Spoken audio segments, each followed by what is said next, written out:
أعوذ بالله من الشيطان الرجيم. بسم الله الرحمن الرحيم. فأتت به قومها تحمله قالوا يا مريم لقد جئت شيئا فريا يا أخت هارون ما كان أبوك امرأ سوء وما كانت أمك بغيا فأشارت إليه قالوا كيف نكلم من كان في المهد صبيا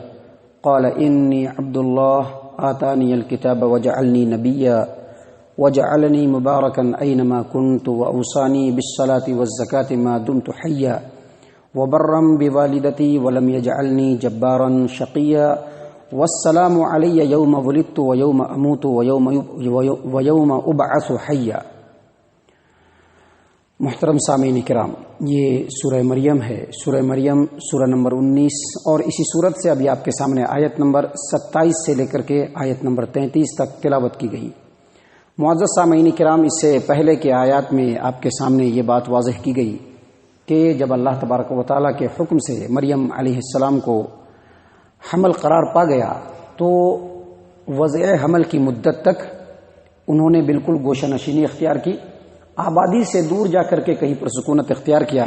جیسا کہ بتلایا گیا ہے کہ کھجور کے درخت کا سہارا لیا اور اسی کے نیچے وہ رہیں، اور وہیں پر اللہ تبارک و تعالیٰ نے ان کے لیے کھانے پینے کا انتظام کیا، اور ساتھ ہی ساتھ اللہ تبارک و تعالیٰ نے یہ ہدایت بھی فرمائی کہ تم کو بالکل گھبرانے کی ضرورت نہیں ہے. جیسا کہ کل بتلایا گیا کہ عیسیٰ علیہ السلام کو یا پھر فرشتے کو اللہ تبارک و تعالیٰ نے حکم دیا اور انہوں نے کہا کہ آپ بالکل غم نہ کیجئے، آپ سے اگر کوئی پوچھتا ہے کہ یہ بچہ کس کا ہے یا کیسا ہے تو آپ کہیے کہ میں روزے سے ہوں، میں کسی سے بھی بات نہیں کر سکتا. جب یہ معاملہ پورا ختم ہو گیا، مرحلہ کمپلیٹ ہوا، تو اللہ تبارک و تعالیٰ کے ہدایت کو بالکل مضبوطی سے پکڑتے ہوئے اللہ تبارک و تعالیٰ نے ان کو کہا کہ بل خاموش رہنا ہے تم کو اور کچھ نہیں کرنا ہے. اس ہدایت کو بالکل مضبوطی سے اپنے ہاتھوں سے تھامے ہوئے اپنے اس بچے کو اٹھائے ہوئے اپنی قوم کے پاس آئی. اللہ فرماتے ہیں یہاں پر کہ فَأَتَتْ بِهِ قَوْمَهَا تَحْمِلُهُ، عیسیٰ علیہ السلام کو اپنے گود میں اٹھائے ہوئے اپنی قوم کے پاس آئے. اللہ تبارک و تعالیٰ کے بات کو بالکل مضبوطی سے تھام رکھا تھا کہ بس خاموشی اختیار کریں گے، اور یہ سوچ کر کے کہ جس رب نے اتنے سارے مرحلے سے گزارا ہے، اب جو یہ آگے اتنی پریشانی کا مرحلہ ہے اس میں بھی اللہ تبارک و تعالیٰ ہی حل نکالنے والا ہے، وہی رستہ دکھانے والا ہے. اور جو ایمان والے بندے ہوتے ہیں وہ اپنے دماغ کو زیادہ نہیں چلاتے ہیں، دماغ کو وہاں پر چلاتے ہیں جہاں پر اسباب ہوتا ہے. جب ساری چیزیں ختم ہو جاتی ہے تو رب کا ایک بندہ اور ایمان والا جو ہوتا ہے وہ رب پر بھروسہ کر لیتا ہے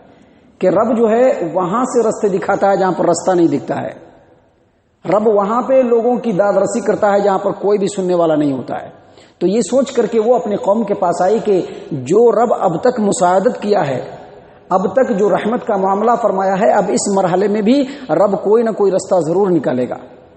اور وہ اپنے اس بچے کو لے کر کے اپنی قوم کے پاس آئی تو قوم کے لوگوں نے دیکھتے ہی جو ہے وہ بالکل بھڑک اٹھے سب.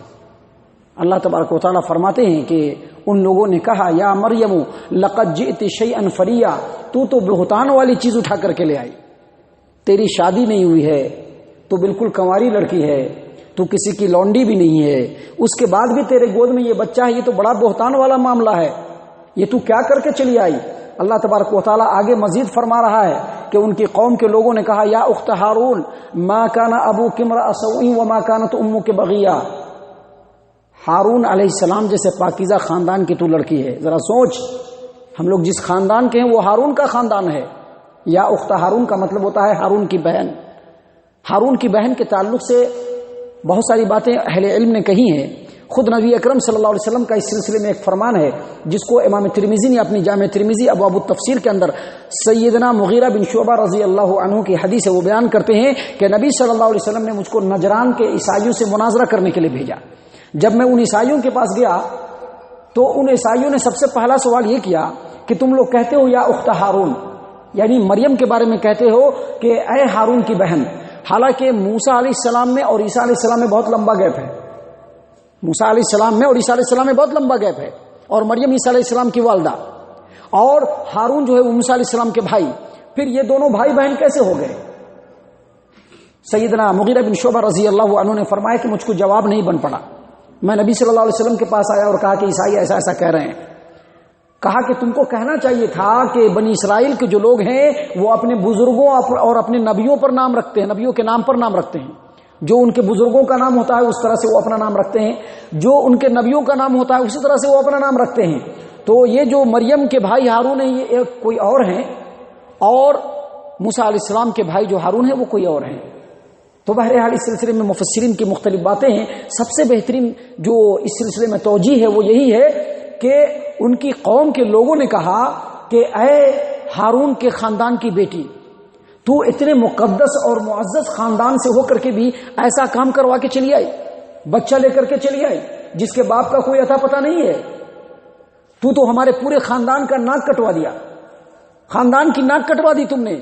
پورے نام کو مٹی میں ملا دیا، جتنی منہ تھی اتنی باتیں، جیسا کہ عام طور پر ہوتا ہے کہ ذرا سی کوئی لغزش ہوتی ہے اور اس طرح کی کوئی بات ہوتی ہے تو پورے خاندان کے لوگ طرح طرح کی باتیں بنانے لگتے ہیں، اسی طرح سے ان کے قوم کے لوگ بھی طرح طرح کی باتیں بنانے لگے۔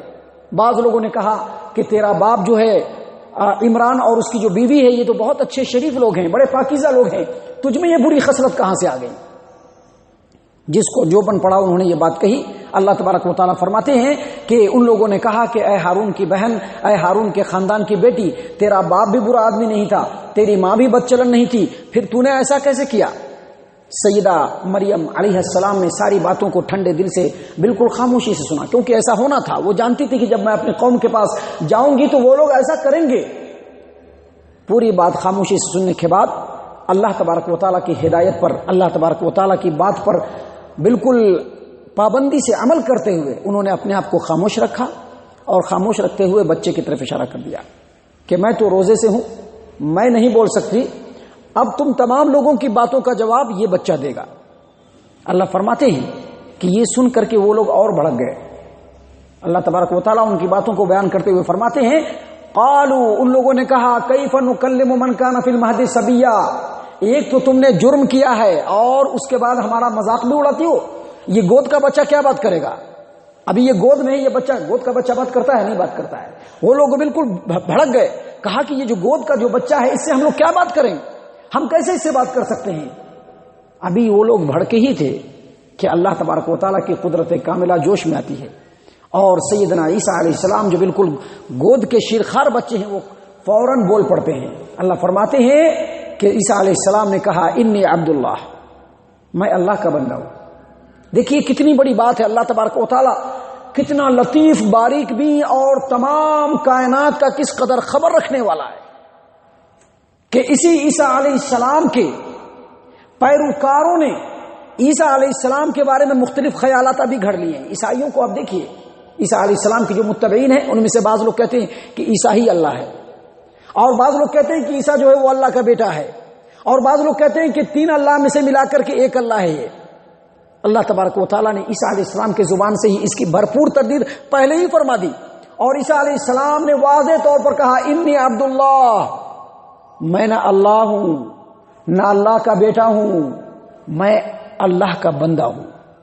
میں اللہ کا بندہ ہوں۔ بھرپور تردید کی ان لوگوں کے عقیدے کی۔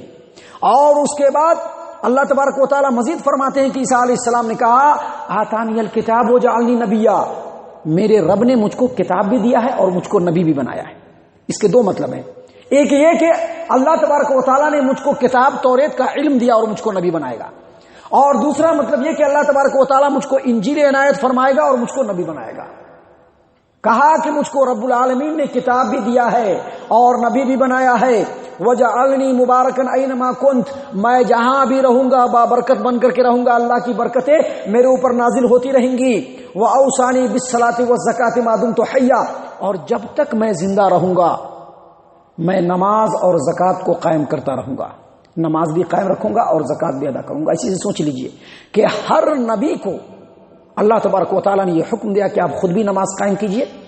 اور اپنے امت کے لوگوں کو بھی نماز قائم کرنے کا حکم دیجئے۔ یہ اور بات ہے کہ سب سے پاکیزہ امت، سب سے خیر امت جو امت محمد ہے، ان کا نمازوں کے ساتھ جو یہ حال ہے ہم اس کو بخوبی دیکھ سکتے ہیں کہ نمازوں کے ساتھ اس امت محمد کا کتنا برا حال ہے۔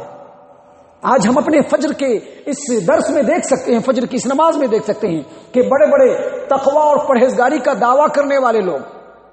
آج فجر کی نماز میں دکھتے نہیں ہیں۔ قرآن و حدیث کے اوپر لمبی لمبی باتیں کرنے والے لوگ آج فجر کی نماز میں نظر نہیں آ رہے ہیں. کہاں ہیں یہ لوگوں کو ہدایت کے راستے پر بلانے کا دعویٰ کرنے والے, اپنے آپ کو قرآن و حدیث کے اوپر چلنے والے, لمبے لمبے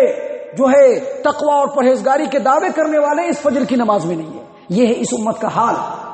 جبکہ اللہ تبارک و تعالیٰ نے امت کے ہر نبی کی امت کو نماز کو جب تک زندگی ہے قائم رکھنے کا حکم دیا ہے. اللہ فرماتے ہیں کہ عیسیٰ علیہ السلام نے کہا کہ مجھ کو رب العالمین نے یہ حکم دیا ہے ما دمت حیا, جب تک میں زندہ رہوں نماز اور زکوٰۃ دونوں قائم کر کے رکھوں, نماز کو بھی قائم کروں اور زکوٰۃ بھی ادا کروں. اس کے بعد اللہ کے رسول عیسیٰ علیہ السلام نے کہا کہ وبرم بوالدتی, اور اللہ تبارک و تعالیٰ نے مجھ کو ایسا بنایا ہے,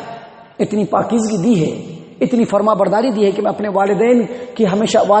اپنے والدہ کی جو مریم ہے ان کی ہمیشہ تکریم کرتا رہوں گا, ان کی فرما برداری کرتا رہوں گا, کبھی بھی ان کا دل نہ دکھاؤں گا میں, کیونکہ ان کے والد نہیں تھے اس لیے صرف والدہ کا نام لیا. کہا وہ برم بوالدتی, میں اپنی امی کی ہمیشہ فرما برداری کروں گا, ہمیشہ نیک سلوک کرتا رہوں گا. ولم یجعلنی جبارا عاشیا, اور میرے رب نے مجھ کو بدبخت اور سخت دل نہیں بنایا ہے, جبار نہیں بنایا ہے اور بدبخت بھی نہیں بنایا ہے, بلکہ انتہائی نرم دل بنایا ہے. اس لیے میں اپنے والدہ کی ہمیشہ نیکی اور حسن سلوک ان کے ساتھ کرتا رہوں گا. اس کے بعد اللہ تبارک و تعالیٰ نے آخر میں فرمایا والسلام علی, اور میرے اوپر اللہ کی سلامتی ہو. کب؟ جس دن میں پیدا ہوا, جس دن میں مروں گا. اور معلوم ہے کہ عیسیٰ علیہ السلام بھی مرے نہیں ہیں, اللہ نے ان کو آسمان پہ اٹھایا ہے, پھر وہ نازل ہوں گے اور پھر وہ اس دنیا کے اندر اللہ کے دین کو قائم کریں گے. نبی اکرم صلی اللہ علیہ وسلم کے امت میں نازل ہونے کے بعد قرآن و حدیث کو اس روئے زمین پر قائم کریں گے, اور قائم کرنے کے بعد پھر وہ اپنی عمر کو گزار کر کے اللہ کے ہاں جائیں گے, پھر وہ موت سے ہمکنار ہوں گے. تو فرماتے ہیں اللہ تبارک و تعالیٰ نے یہاں پر ان کے قول کو فرمایا کہ انہوں نے کہا کہ مجھ پر سلامتی ہو, جس دن میں پیدا ہوا اس دن بھی, جس دن میں مروں گا اس دن بھی, اور جس دن قیامت قائم ہوگی اس دن بھی مجھ پر سلامتی ہوگی. معزز سامعین کرام, ان آیات کی روشنی میں آپ کو ایک بات اور بتلا دوں کہ نبی اکرم صلی اللہ علیہ وسلم کی حدیث کے مطابق 3 بچوں نے بالکل ماں کے گود میں ہی گفتگو کی ہے, جیسا کہ صحیح بخاری میں بھی کئی جگہوں پر, اور صحیح مسلم کتاب البر والصلہ حدیث نمبر 2550 پہ بھی ابو ہریرہ رضی اللہ عنہ کی روایت ہے کہ نبی صلی اللہ علیہ وسلم نے فرمایا کہ 3 بچوں کے علاوہ کسی نے بھی گود میں بات نہیں کیا. ایک عیسیٰ علیہ السلام جو بالکل شیرخوار تھے, بولنے کی طاقت نہیں تھی, پھر بھی اللہ تبارک و تعالیٰ نے معجزہ کے طور پر ان کو بولنے کی قوت دی. اور دوسرا جریج راہب, اس کے زمانے میں ایک بچہ, اس نے بھی گود میں بات کیا. اور تیسرا ایک وہ بچہ جس کی ماں نے یہ چاہت کی کہ اس کا بچہ جو ہے وہ دنیا دار کی طرح سے بنے, لیکن اس بچے نے یہ چاہت کی کہ میں دیندار لوگوں میں سے بنوں. تو یہ 3 بچہ ہے جنہوں نے بالکل ماں کے گود میں جب وہ دودھ پی رہے تھے تو بات کیا, اور بات بھی ایک ہی مرتبہ کیا, پھر اس کے بعد بات نہیں کیا. ایک بار اللہ نے ان کو معجزہ دیا, معجزے کے طور پر وہ لوگ بات کیے. اور عیسیٰ علیہ السلام کو جو اللہ تبارک و تعالیٰ نے یہ جو معجزہ دیا اور انہوں نے بالکل گود میں ہی بات کیا, اس کی وجہ یہ تھی کہ اللہ تبارک و تعالیٰ لوگوں کو یہ بتلانا چاہتا تھا, اللہ تبارک و تعالیٰ لوگوں کے سامنے یہ ثابت کرنا چاہتا تھا کہ جو عیسیٰ ماں کے گود میں ہی جب بولنے کی طاقت نہیں ہوتی ہے, معجزے کے ساتھ اس نے کلام کیا, یقینی طور پر یہ اس بات کا ثبوت ہے کہ بغیر باپ کے بھی بچہ پیدا ہو سکتا ہے. محترم سامعین کرام, یہ آیات ہیں جو آپ کے سامنے پیش کیے گئے. آگے عیسیٰ علیہ السلام کے بارے میں کچھ اور باتیں ہیں جو کل کے درس میں آپ کے سامنے پیش کی جائیں گی. اللہ تبارک و تعالیٰ سے دعا ہے کہ اللہ تبارک و تعالیٰ ہم تمام کو صحیح توفیق عنایت فرمائے, ہم تمام کو صحیح معنوں میں رسول اکرم صلی اللہ علیہ وسلم کا متبع اور فرما بردار بنائے, نبی اکرم صلی اللہ علیہ وسلم کے پیروی کرنے والا بنائے, صحابہ کرام کے اسوے کو اپنانے والا بنائے, جنت الفردوس میں جگہ عطا فرمائے. اے اللہ ہم تمام کو جہنم سے پناہ دے, اے رب العالمین ہم تمام کو جہنم سے پناہ دے, اے مالک الملک ہم تمام کو جہنم سے پناہ دے. آمین یا رب العالمین. وما علینا الا البلاغ المبین.